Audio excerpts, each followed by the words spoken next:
இளநீர் ஜெல்லி எப்படி செய்யலாம் அப்படிங்கிறத பார்க்கலாம்.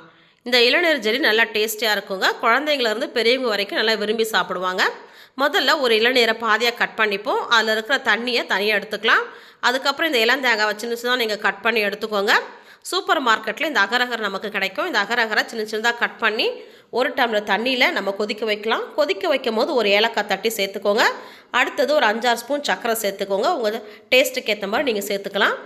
நல்லா மிக்ஸ் பண்ணி விடுங்க. நல்லா கொதித்து அது கரைஞ்சி வரும். அதுக்கு அடுத்தது நம்ம ஸ்டவ்லேருந்து எடுத்து நம்ம எடுத்து வச்சுருக்க இளநீரை அதில் ஊற்றி நல்லா மிக்ஸ் பண்ணுங்கள். அப்போ தான் அந்த ஜெல்லியும் இந்த தண்ணியும் நல்லா மிக்ஸ் ஆகும். நல்லா மிக்ஸ் பண்ணதுக்கப்புறம் ஒரு தட்டில் இதை நம்ம வடிகட்டி ஊற்ற போகிறோம்.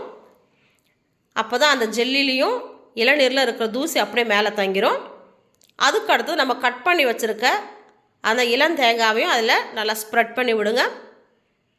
அதுக்கு அடுத்தது நம்ம ஒரு 2 மணி நேரம் ஃப்ரிட்ஜில் வச்சு எடுக்கலாம். 2 மணி நேரத்தில் நமக்கு இளநீர் ஜெல்லி ரெடி ஆயிருங்க. அதுக்கு அடுத்து நம்ம தேவையான ஷேப்பில் நம்ம கட் பண்ணி எடுத்து சாப்பிடலாம்.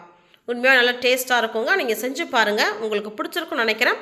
பிடிச்சிருந்தா இதே மாதிரி நீங்கள் செஞ்சு பார்த்துட்டு எனக்கு லைக் பண்ணுங்கள், ஷேர் பண்ணுங்கள், கமெண்ட் பண்ணுங்கள்.